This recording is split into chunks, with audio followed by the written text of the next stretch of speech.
Okay, this is going to be a lot of information, and I will kind of give you some ideas about like the first information I'm going to give you is the most kind of crucial information, and then it gets kind of into the weeds. But ideally, if you guys are designing a chair, you want to know all the things that someone could want in a chair. Not that you're necessarily going to have to design every single feature, but you want to know what's out there. So without further ado, this is your manual wheelchair primer. Okay, so some terminology that I haven't defined later in the presentation. An active manual wheelchair user is someone who self-propels their chair on their own, typically in a custom-made wheelchair. Self-propelling is pushing yourself. These are folding wheelchairs. They have X-shaped cross braces under them. They fold up like this. Some of them have wheels that can be removed. Some of them do not. This is what we call a hospital wheelchair. This is the wheelchair that many people, many places are stuck with. They are called hospital wheelchairs because they are typically available in hospitals and provided by hospitals. Some features they have are they have tall backs with push handles. They have tall armrests. The rear wheels are positioned in line with the backrest, so they're very far back. The casters are big.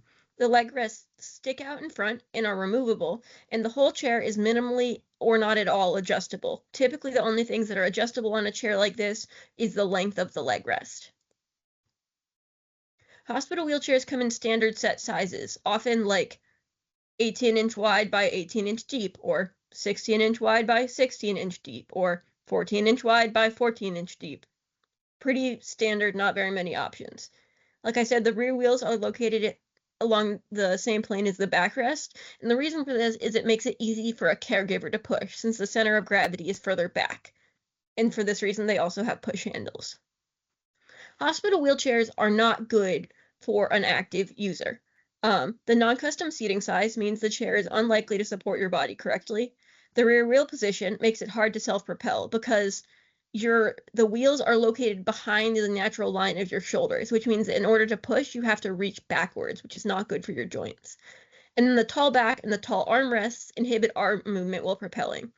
The leg rest angle can be unsupportive. It's not a particularly natural angle for most people's legs, and having the leg rest out in front of you makes it hard to maneuver, and it's difficult to get close to objects.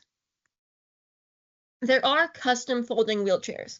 Generally, rigid wheelchairs are considered preferable because a folding mechanism on a folding wheelchair absorbs energy as you are pushing, which means that you are less efficient. There are some circumstances where a custom folding chair would be acceptable for an active user, such as if the user propels with their feet and they want their footrest to fold out of the way. If the user only has a skinny upright space to store their wheelchair. If having swing-away leg rests makes it easier to transfer. Transfer is when you go from your wheelchair to another surface. A transfer can be done in multiple ways. There are different types of transfers. You can have a sliding transfer where you are effectively going from the surface of your wheelchair to another surface laterally. There are standing transfers or standing pivot transfers where you put weight on your feet and then turn. I can provide more information or a link about different types of transfers in the future if that's something you guys want. And if the user needs elevating leg rests, a folding chair is often one of the options. Oh, did Matt get kicked out? Okay. From this point forward, we will be discussing rigid manual wheelchairs. This is a rigid wheelchair. The frame is one piece. There's no folding brace. It does not fold in half like a folding wheelchair does. Typically, the backrest folds down and the rear wheels are easily removable. Highlighted in red here, you can see the place where a folding brace would be on a folding wheelchair is instead rigid. Rigid wheelchairs can be just as compact as folding wheelchairs. On the left is a picture of a rigid wheelchair disassembled, how one would typically disassemble it for travel. And then the two pictures on the right are of active manual wheelchair users who have disassembled their wheelchair in order to load it into a car. And this is something that is important to understand, which is that the way that people who have no ambulatory ability tend to load their manual chairs into a car is they take the wheels off, they fold the back down, they put the wheels over themselves either into the back seat or into the passenger seat. and then they move the seat they're sitting in all the way backwards so they have room in front of them. They pick up the entirety of the wheelchair frame that you can see in this left picture, and they lift it over themselves into either the passenger seat or the back seat. Another thing to add is if you are an active manual wheelchair user, and you're going multiple places, think about on a day of errands how often you exit and then re-enter your car.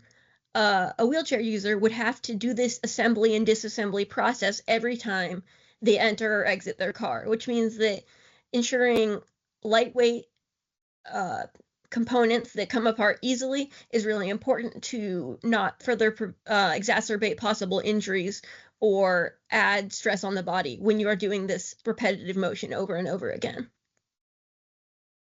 Here's a show of how the removable rear wheels remove. They have what they call a quick release axle pin. This pin here, you can see this button. The button pushes down, and there are little you can see there's like a detent balls at the ends of this pin. When you push the button down, the balls go in. You can slide it into the axle sleeve effectively, and then you release the button, the balls go back out, the wheel is stuck and will not be removed until you push the button back in.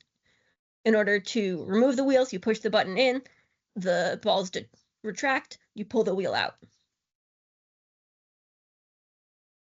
Here's a little diagram with my lovely handwriting of the parts of a rigid manual wheelchair.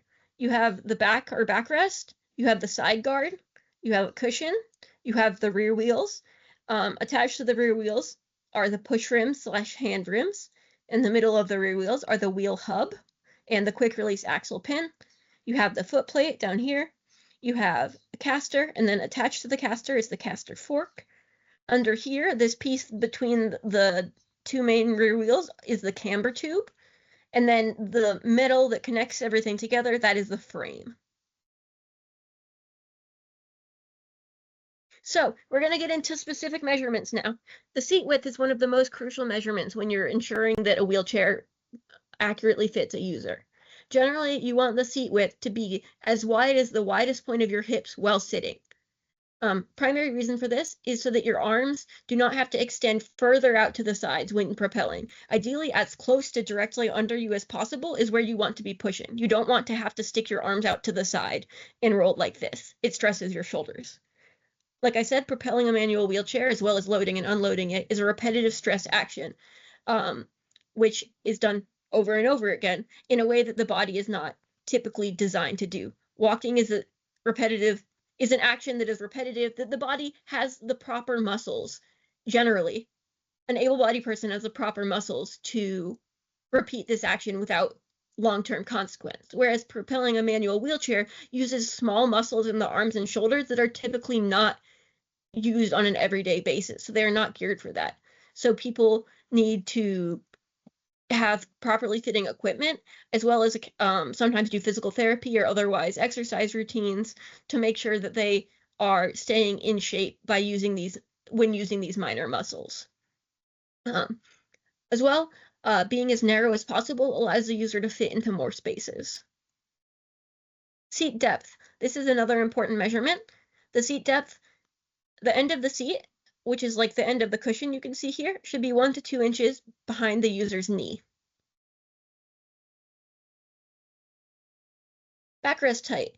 In an ideal scenario, you want the backrest height to be below the shoulder blade so that it does not inhibit the shoulder movement. But some people who have a higher level of injury or otherwise lack core strength or the ability to sit upright might want higher backrests because you want full postural support. And as one of the guides I referenced for this presentation cited, an optimal back support height is determined by the highest point of the trunk needing support for stability and function. Here are some examples of upholstered backrests. These are backrests that are padded with fabric. Some of them have tension adjustable straps inside so that when they start sagging over time, you can retighten them. This example in the middle is one of Eric's DIY chairs. On the left and right are standard industry brand rigid manual wheelchairs that you would get probably through insurance. Here's some examples of rigid backrests. Rigid backrests are heavier than upholstered backrests, but they provide more postural support. You can see they come in different sizes, different materials. This middle one here is carbon fiber. They have different levels of contour. You can see on the right, this one has these little wings on the side. This is for someone who needs more lateral support in their trunk. So it helps kind of wrap around your body so that you're not tipping over. Also, feel free to interrupt me at any point with questions or to let me know to go slower. It's a lot of information. I'm going pretty fast. So the backrest angle. This measurement is taken as the angle of the backrest in relation to the floor. You can see in this diagram down here, you have this right angle drawn from the floor, and then you have examples of angles. Most adults need this angle to be open a few degrees, so slightly greater than 90 degrees, to allow room for a normal spinal curve. On some chairs, this is adjustable. Though it is typically not infinitely adjustable, it is typically adjustable within a couple of set increments. Armrests. Active chairs often do not have armrests, as many users find that they get in the way of self-propelling. But some chairs do have armrests. They are typically detachable or removable. They can be helpful for pressure relief or arm support when sitting up. Pressure relief is something that is very important for wheelchair users to do because, for example, you have probably at some point in your life sat in a chair long enough without moving that your butt falls asleep. But if you don't have sensation in your butt, this can be a problem because you can get pressure concentrated on a specific area, which can, over time, especially the long periods of time that wheelchair users are sitting for, can degrade the skin and cause pressure sores, which can be actually lethal at times. They can be very concerning medical problems. And if you're a wheelchair user, resolving a pressure sore is difficult because your means of mobility relies on you sitting on the spot that is actively injured.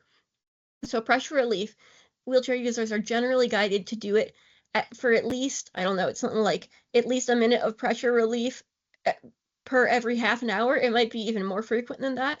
And what you do or a way to do pressure relief if you're in a manual chair is to lean to one side and lift weight off of one side of your body and then hold that and then lean to the other side and do the same thing on the other side. Some power chairs users can do it differently. Some power chairs tilt and recline specifically, or in part specifically so that you can relieve pressure that way without having to hold up your own body. Side guards prevent dirt from getting from the wheels onto the clothing. And they prevent the clothing from getting stuck in the wheels. So if you're wearing a coat or if you're wearing a skirt, I find that I kind of end up tucking skirts into side guards. They go between your body and the wheels, prevent everything from getting muddy, mucky. Some side guards have fenders that go over them so that it prevents mud or even snow from getting in. People have different opinions about this. It does limit the access to the rear wheels some, but it's a personal preference. Caster size. These are the casters, the little guys, and caster size affects how easily the front wheels will go over small obstacles. Smaller casters have more trouble with sidewalk cracks, twigs, rocks, door thresholds. Larger caster sizes do those obstacles easier, but they are a little bit less maneuverable and they can have a flutter at high speeds. 3-inch casters are considered small. Think like narrow skateboard wheels. 4 to 5-inch casters are more standard, and 6+ inches are considered large. The hospital wheelchairs casters are typically large, like 6 to 8 inches. One thing that people can do is they can attach a single front wheel to their chair. Because when you're going over rough terrain, the casters get caught up in rocks and other uneven terrain features. And because the casters are what cause this problem, the way to navigate this is often by doing a wheelie. But doing a wheelie through an entire patch of gravel can be difficult and tiring and annoying. So when people are going on off-terrain adventures, they often will attach a single front wheel to their wheelchair. You can see these two examples on the bottom left of the chairs that Eric has made. That only has a single front wheel. They don't have normal casters at all. And then in the upper right, this is a chair that Eric made and then attached a singular front wheel to. In this case, the singular front wheel lifts up the casters so they are off the ground and allows it to just use the front wheel. And then on the bottom right, this is a commercial solution for exactly what Eric did. It's this one large front wheel that levers the casters off of the ground, angles the whole chair backwards, and allows you to just maneuver using that. The center of gravity is a crucial measurement to making a chair feasible for active users. We talked about the rear wheel position on a hospital chair being non-preferable. You need to fix that in order to make it an active chair. The center of gravity is the location of the axle of the main rear wheels. Ideally, as seen in this image to the right, you want your center of gravity to be placed so that when you hang your arms by your sides, your fingers are in line with the axle. What this does is it allows you optimal rear wheel access, meaning that you don't have to pull your arm back super far to access the wheel. You can access the top third of the wheel easily without putting stress on your shoulders. Having this location be positioned correctly also means that you can easily do a wheelie. And doing a wheelie is not just for fun. It is fun, but it is crucial in navigating everyday life. Some examples of times you would need to do a wheelie are going over a door threshold that's not flat, going over a twig in the sidewalk, going over, like if you're in an event and there are cables on the ground, and they put a cable cover over that, you have to wheelie over that. I experienced that last weekend a number of times. You also need to do a wheelie if you're trying to go up a curb, which is possible in a manual wheelchair, as well as going down a curb, which is also possible in a manual wheelchair. All right, so now we're getting to things that can be adjusted on adjustable rigid chairs. Not all rigid wheelchairs are adjustable. There are chairs that have a varying level of adjustability. There's what they call adjustable chairs, and then you have slightly less adjustable chairs, and then you have fully welded chairs. The benefit of a fully welded chair is there are less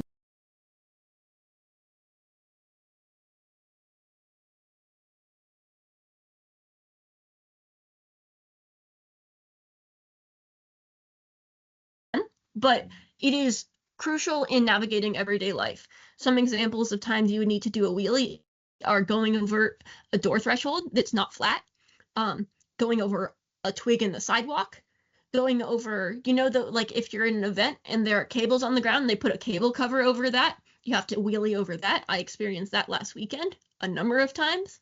You also need to do a wheelie if you're trying to go up a curb, which is possible in a manual wheelchair, as well as going down a curb, which is also possible in a manual wheelchair.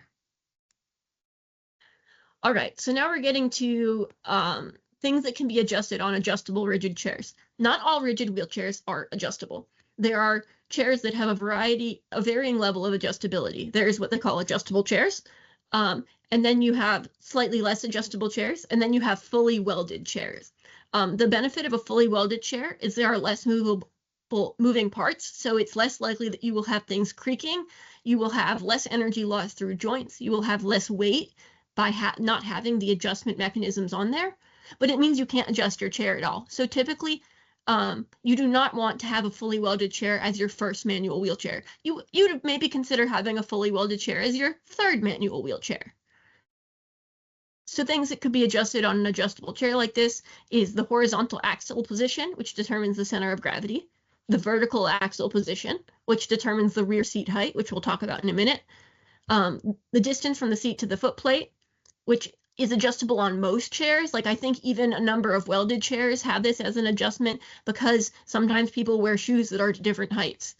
Normally, like for example, I don't always adjust my foot plate if I'm wearing different shoes, but like if I wanted to wear a pair of heels for some reason, and I did this at an event about a month ago, I wore a pair of heels and I didn't adjust my foot plate height, and it meant that my femurs were about 1 to 2 inches higher off of my cushion than normal, and I left the event at the end of the night with sore hips.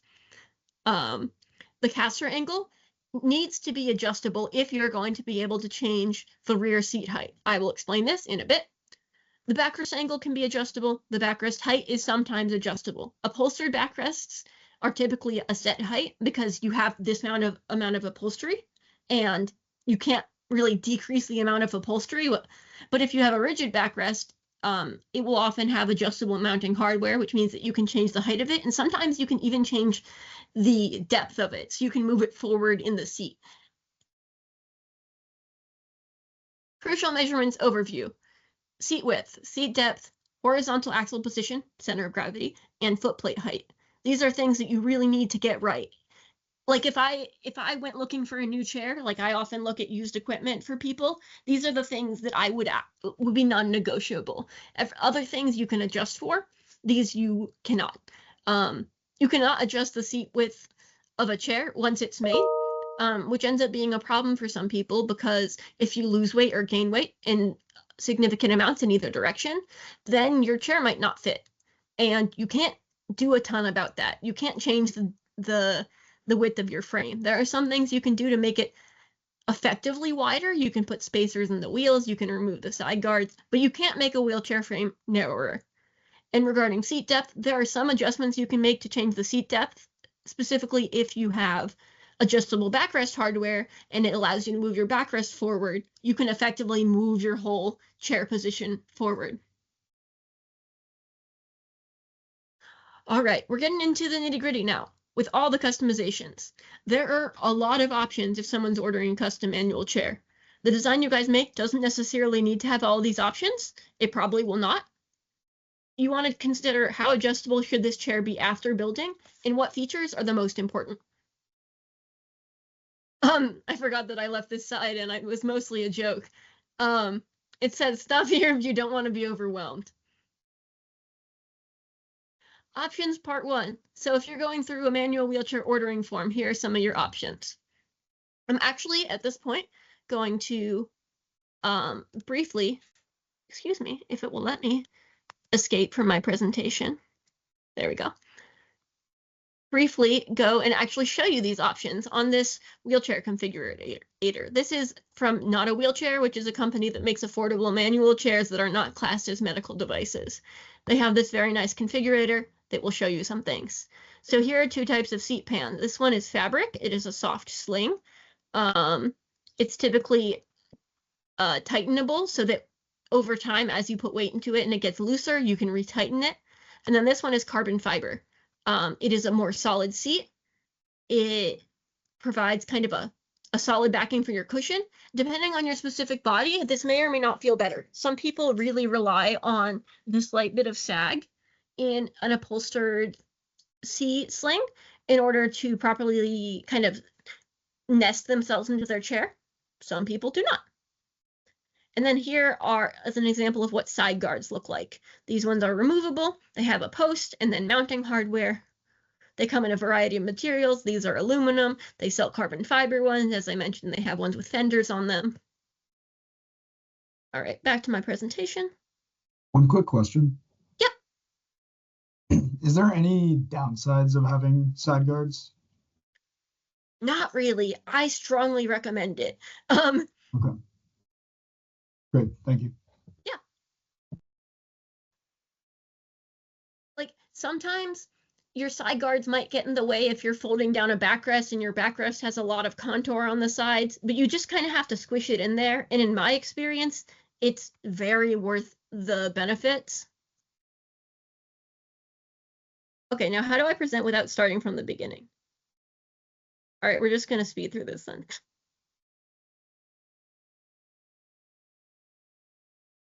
There we go. All right, now we're getting to taper. How much the frame narrows at your feet. A tapered frame can help keep your feet and legs in place. It makes it easier to fit under tables. Here's an example of a frame with 3.5 inches of taper and a frame with 0 inches of taper. It can help keep your legs in place. As I said, you want to make sure that your frame taper is not so tight that you can't wear whatever kinds of shoes you want.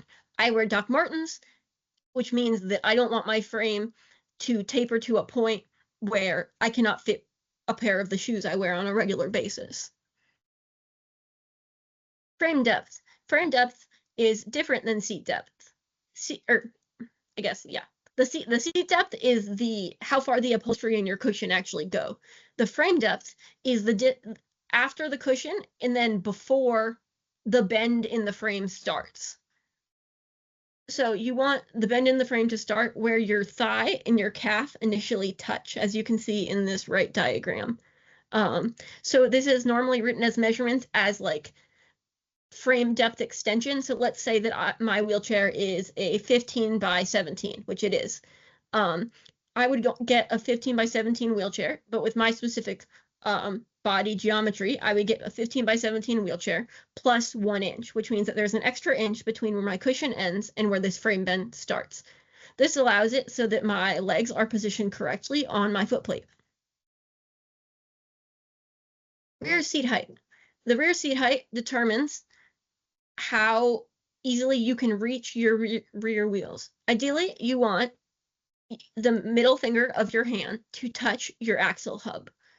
This means that when you bend your arm to reach your wheel, it is a natural angle. You're not scrunching up your arm so much that it hurts your shoulder, and you're not having to reach so far that you can't get a full arc of propulsion in. Down here that you can see 2 different ways that you can adjust rear seat height. The left is a folding wheelchair, but I just wanted to show you, because you guys are going to be designing a chair, some ways that people make it adjustable. In this, you see that the axle pin and the axle sleeve goes into this kind of rectangle shape, and you can lock it in at various positions. And then I don't know how well you can see it, but this purple stick effectively goes into this holder, and you can slide it up and down the holder and then lock it at the place where you want the rear seat height to be. Your rear seat height is determined based on your front seat height, your rear wheel size, and your desired dump. We'll get to dump in a moment. Here we are. All right. The dump is the difference between your front and rear seat height. I'm going to show you the picture, and then I'm going to go back to explaining it. This is a chair with 3 inches of dump, meaning that the front seat height up here and the rear seat height down here are 3 inches apart. I believe this chair that I spec'd is 19 inches in the front and 16 inches in the back. This chair has no dump. The rear and front seat height are the same. So dump is determined by the amount of support you need to stay in their seat. A seat that's angled, as you can see, means you have kind of a more acute angle here, and it's kind of squishing your body into the wheelchair. This can make you feel secure in your seat. It can make you feel like you're sitting in your chair as part of it rather than on top of it, which is generally what people prefer. More dump can make it makes it so that you, like I said, you can easily access your rear wheels. If you have a lower rear seat height, then you can see there's more of the rear wheel up here that you can grab.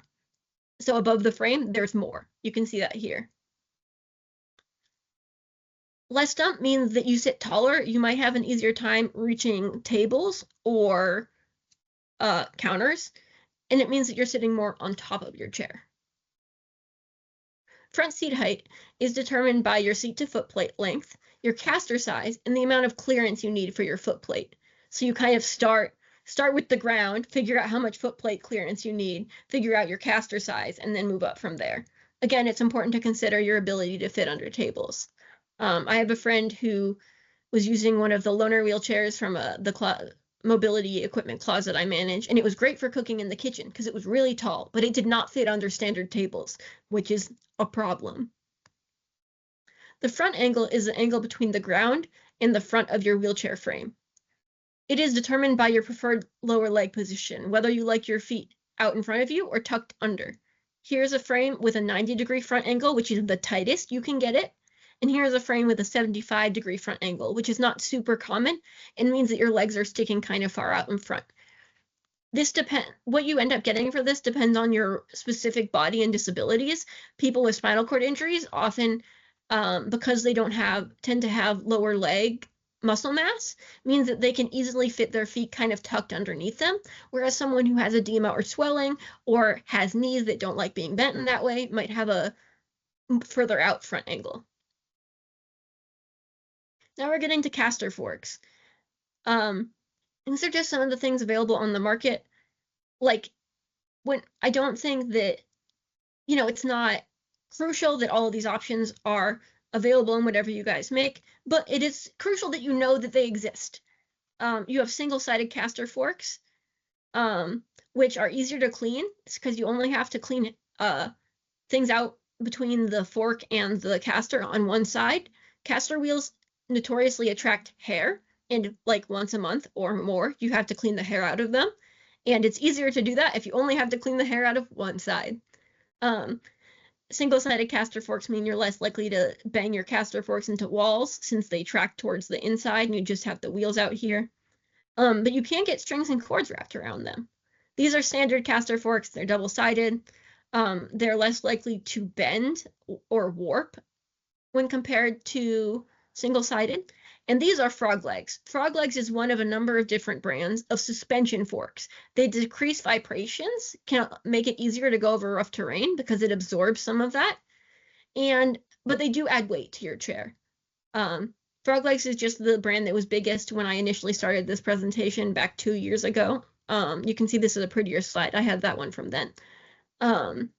But they can make a significant difference, especially in people for whom vibrations can cause spasms and otherwise like effectively pain or, nerve activation issues, a number of things that your body may respond to if it's experiencing vibrations from the ground. Oh, I added this thing about caster size and type, but I already had one about caster size.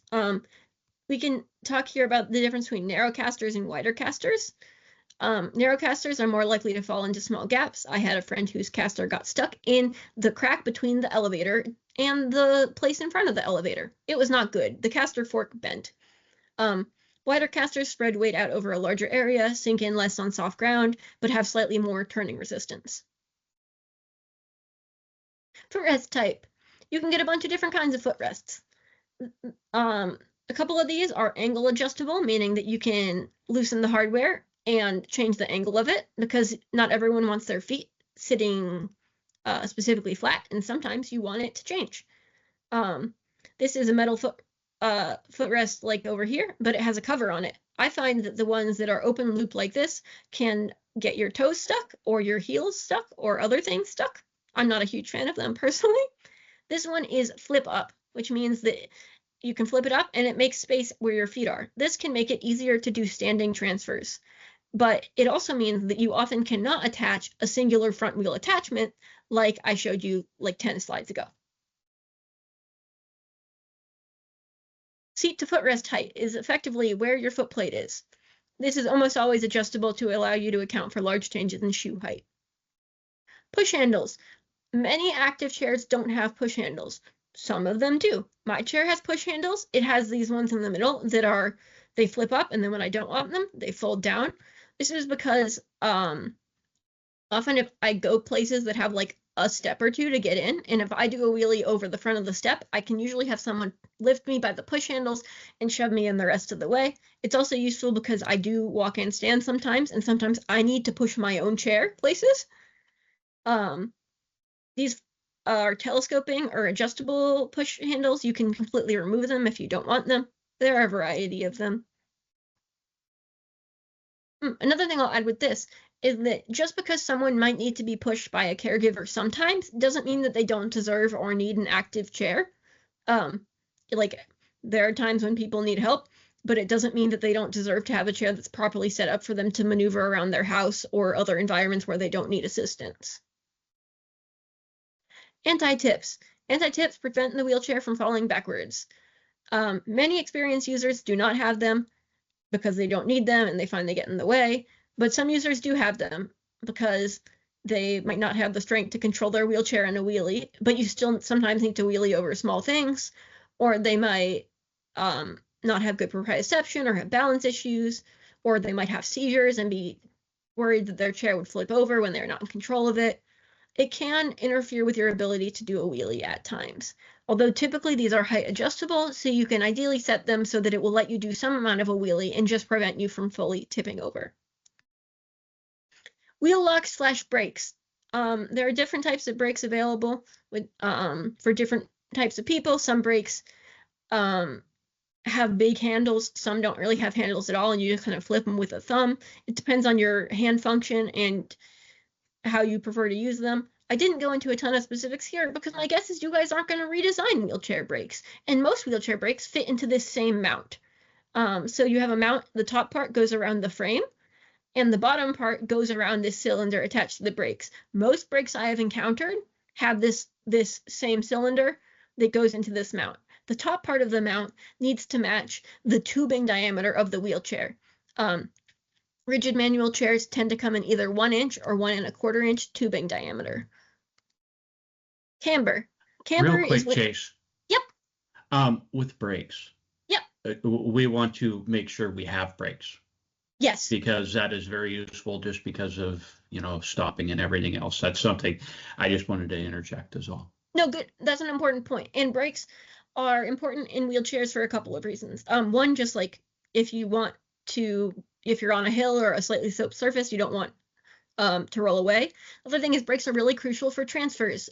In my friend group of people who use wheelchairs, we are often forgetting to put our brakes on before we do transfers, and then sometimes people end up on the ground.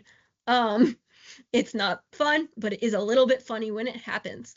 And then brakes are also crucial. Like I load my wheelchair into the car as one piece. I can walk enough that I put it in my trunk. I move around to the front seat. If I don't have brakes on my chair, my wheelchair will roll around in my trunk. There's some reasons brakes are important. Yeah, I have something else to interject about brakes, and this is something that Chase may be able to clarify. My experience with manual wheelchairs is very limited. However, it does actually include a few years worth of use. I have never encountered brakes for a manual chair that didn't come out of adjustment or alignment very easily. Do you have anything to say on that, Chase? Like, is there a prescribed method that keeps them from coming out of alignment every 2 days? Okay. My prescribed method is to use a drill. Typically. Meaning? When I adjust them using these 2 bolts, I tighten them with a drill. Right. But that is kind of a problem. But the reason that there's not really a huge solution to it is because you want your brakes to be adjustable, because if you are using air-filled tires, depending on the air pressure of your tires, your brakes will lock or not lock. If I go a couple of weeks without filling my tires, my brakes will get loose. And often my brakes being loose is a sign that I need to refill my tires. So the way that you adjust brakes is there's kind of a lot of ways to adjust them, but a lot of directions to adjust them. But you undo these 2 screws, and then this cylinder, as you can see, it's longer than just what fits in here. You can move it forward or backward, and then you can move the actual mount itself forward or backward on the frame. So would potentially a new design that makes them more solid once adjusted, right, but still adjustable, would something that innovated that be advantageous? Possibly. I have never had brakes that lasted more than a few days. Mine tend to last more than a few days, but it is annoying. In some of my, I have a couple of chairs, and some of my brakes, on the chairs loosen up better than others. And actually, while we're here, I'm going to pause for questions from any of the students. What do you think about using caliper brakes? Because I know we're using bike parts, and I feel that if that's already a solution that's available for them, I don't it wouldn't be possible to integrate that. Is there a significant reason why the wheel brake, why wheelchair brakes are the way they are? So are you talking about brakes that you would squeeze with your hand that would not directly attach to the wheel? It's like the squeezing mechanism that you squeeze the handle and it pushes the caliper and it applies tension to the inside of the wheel rather than the air-filled part.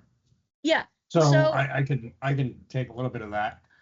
Those type of bicycle brakes are meant for slowing and stopping a bicycle, whereas the manual wheelchair brakes are meant to keep it stopped. Yeah. But I was talking more as in I have a couple bikes where the actual handle comes with a little thing that you can flip around once you squeeze the brake in, and it will lock the wheel in place. That's interesting. Yeah, that is interesting. There is one or two kinds of wheel locks on the market that do not stop the wheels by touching the tire. They're called hub locks, and effectively, one second, I'll actually pull up a picture for you.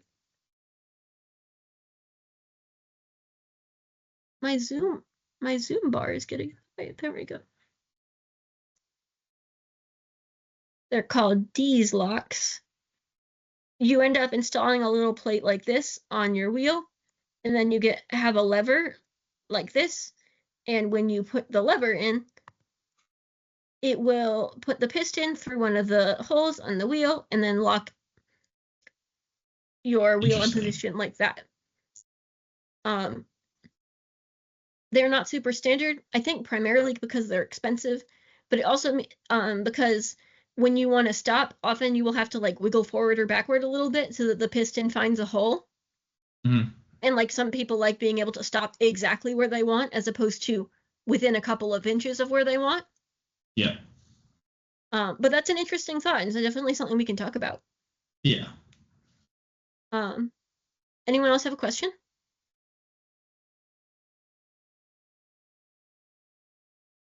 I'm all set right now. Okay. Let me get back into this presentation. All right, I think we're gonna have to zoom forward again.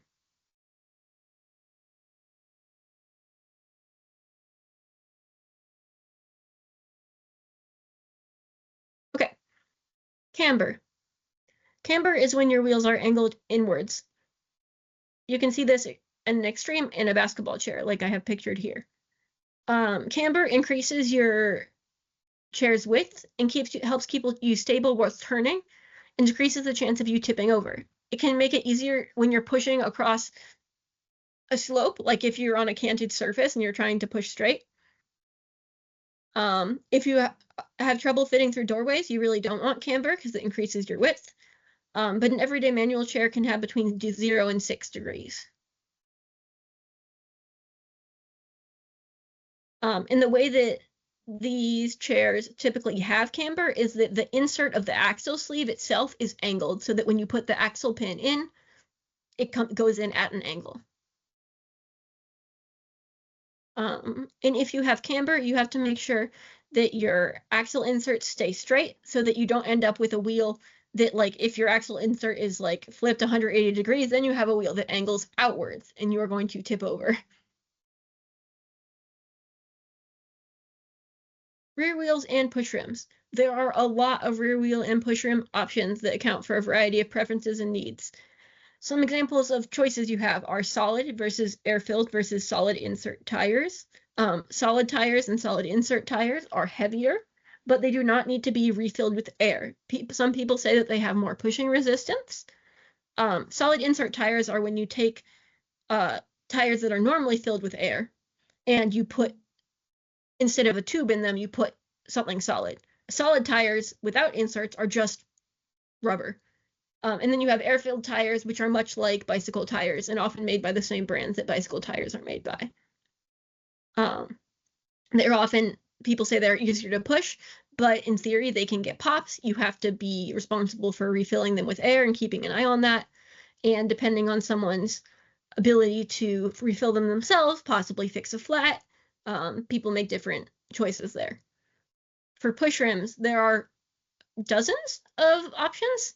You can have the standard round aluminum ones, a number of different ergonomic ones, designed for people who might have finger problems, designed for people who don't have full hand control. Some are designed so that you can push them just with the palm of your hand. There are also just like rubber coated push rims. There are push rims that have projections on them, so they have little spikes that you can push. And then you get into the wheel rim itself. There are standard wheel rims, there are fancy wheel rims that are lighter or more responsive or have different properties, similar to how you can have a lot of different types of bike wheels. I think I don't actually ride bikes, so I don't know. You can pick the number of spokes, what material they're made out of, and then the actual spoke material itself. Wheelies, we've already kind of talked about this, but I added it in here in case I had not put it earlier, because doing a wheelie is a very important skill, and your chair setup should be have wheelie ability prioritized to the best of the ability of the user. And then here are my sources. Questions? No, I think that was pretty comprehensive. That was a lot of stuff. I Yeah, have one great. quick Thank you, question Chase. from way back. Yeah, tell me where to go. What does STBA stand for? That's seat to backrest angle. It is, let me find it. Yeah, it's seat to backrest angle. It's a term that the specific guide that I got the diagram from used, but like normally people just say backrest angle. like, I don't think that, like, that's not a standard super standard abbreviation. Okay. I have a question for you, Chase. Yep. If one of us, not being me, Matt, or you, has a question about something that's not covered or is covered, something that comes up along the way, can we contact you for your input? Yes, always. If you can't tell, I like talking about this. I know, did this group say that we have a WhatsApp group, or was that the other group?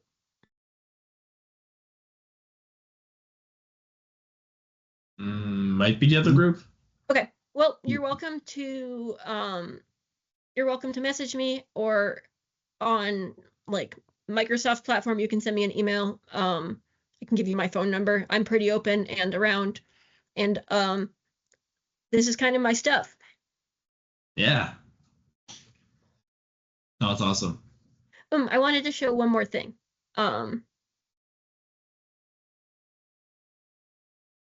I was mentioning that you can have frame widths that are 1 1/4 inch versus 1 inch. And the main reason that one would be you'd have one versus the other is when you have a monotube frame, meaning there's one kind of tube that goes all the way down, those tend to be 1 1/4 inch. When you have a dual tube frame like this, they tend to be 1 inch. In this specific model, the main frame is 1 1/4, and then the additional tube is 1 inch. But in a chair, more standard dual tube chair, usually they use the additional tube as a way to decrease the frame width, the frame diameter. So these tubes are both 1 inch.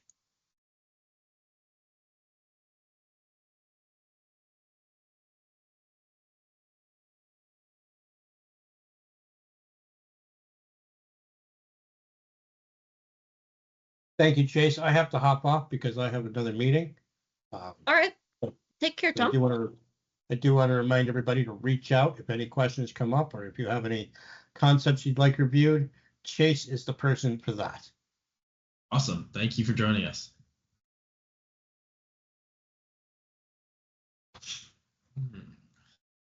All right, team. Anything else for me?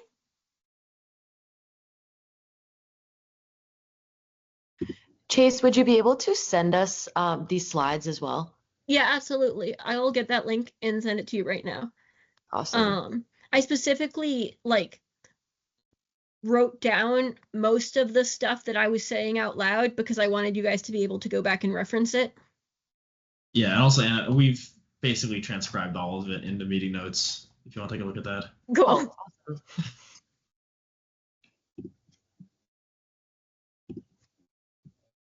Oh, and I wanted to add, Eric, who we talked to in our initial meeting, and I think you guys met in person, has a pretty big collection of manual wheelchairs, both ones that he's built himself and ones that are more industry standard. And he has said that he would be willing to meet with you guys and bring you a bunch of chairs to look at if it would be helpful to have an in-person view of what these things actually mean and what they feel like and look like. Yeah, I think we were leaning more toward like a frame that's kind of built similarly to like how Eric does his wheelchairs. Mm-hmm. But yeah, I was thinking as far as the stuff here was, you could build out a tool that basically takes biomechanical measurements and can generate, I guess, optimal part length so that it can fit individuals. Yeah, no, that would be great. And then I linked this in my sources too. But this website is really great if you just want to see what measurements affect what in a chair. Like it's a configurator, so you can say, okay, well, if this chair is 17 inches and I want a 14-inch seat depth, it looks like this. And you can put a taper on it and you can see, okay, it looks like this. And you can see what it looks like with 2 tubes, and you can see oh, well, this is what it looks like if I make the rear seat height like this, or this is what it looks like, just you can play around and see what affects what. This is a very good website for showing you what is up regarding that. Yeah, that sounds really useful. Thank you. Awesome. So I just want to do a quick comment here. Chase, I'm in the background, but believe me, I learned a lot today. Thank you very much. I'm going to assume you have an engineering background as well. Industrial design, actually. There you go. That's key. So I just want to recommend to the students that in your report, even though it's not listed, you can have a glossary in the appendix, because you have a lot of terminology here that you don't want to spend a lot of time trying to describe it in your report, but you can use the terms and then someone can just go to the glossary to figure out exactly what it means. And I think one of the key things, obviously, is that Chase has pointed out a number of key design requirements. So I know you're working on those, but I think she's mentioned at least 4 or 5 that are critical that you want to make sure you cover. And but thank you. I learned a lot today, and I'll go back into the background. Thanks. Yeah, thanks so much. Very important.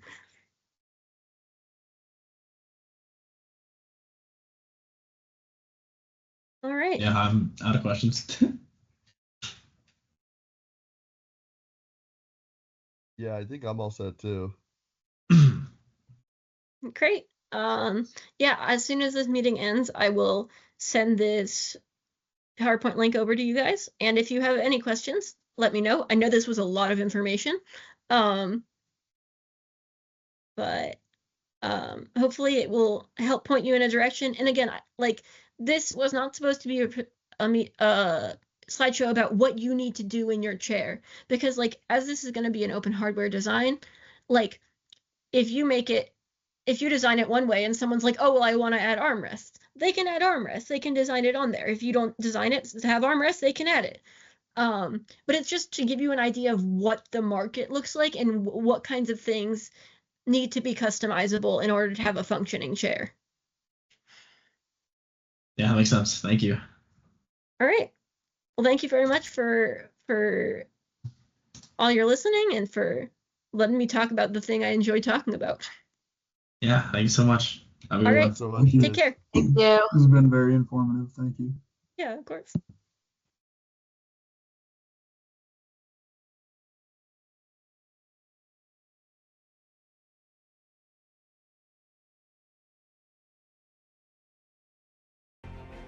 We're here to bring real solutions to real problems affecting real people today. With your support, you can join us in becoming part of the solution and a part of this movement.